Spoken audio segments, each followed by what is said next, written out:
Sir, stock எல்லாம் எடுத்து கொடுத்துட்டேன். நாளைக்கு டெலிவரி பண்றேன்னு சொல்லிட்டாங்க. சரிம்மா, தேங்க்ஸ்மா.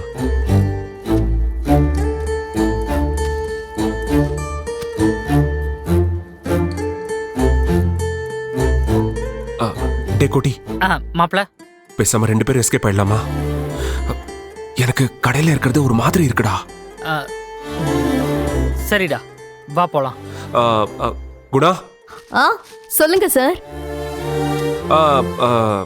இன்னைக்கு ஒரு நாள் கடையை நீங்க க்ளோஸ் பண்ணிட முடியுமா? இங்க 2 பேருக்கும் கொஞ்சம் வெளியே வேலை இருக்கு. நானும் கோட்டியும் இப்போ புறப்படுறோம். அதெல்லாம் ஒண்ணும் பிரச்சனை இல்ல, நாங்க பாத்துக்கிறோம்.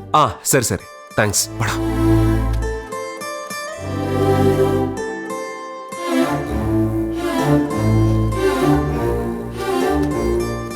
என்னடி குமரன் சார் இன்னைக்கு கடைய நீங்க லாக் பண்றீங்களான்னு கேக்குறாரு.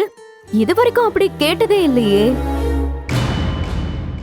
உங்க சார் என்ன பண்ணார் தெரியுமா?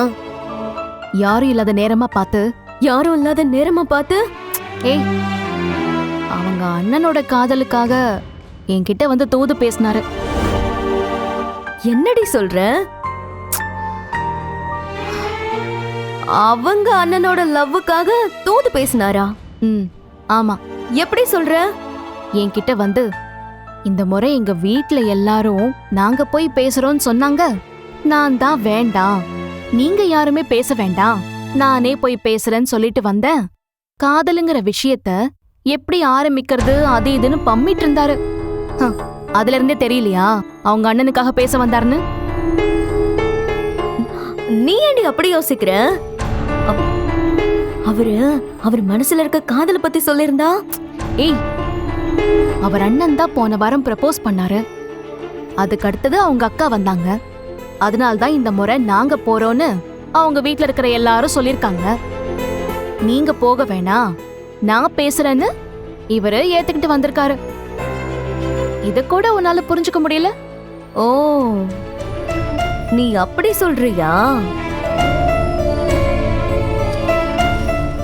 குமரன் சாருக்கு நம்ம ஆனந்திய பிடிச்சா நல்லா இருக்கும்னு நம்ம யோசிச்சுட்டு இருக்கும் போது அவங்க அண்ணனுக்காக தூது வந்தாரா? இது என்னடா புது கதையா இருக்கு.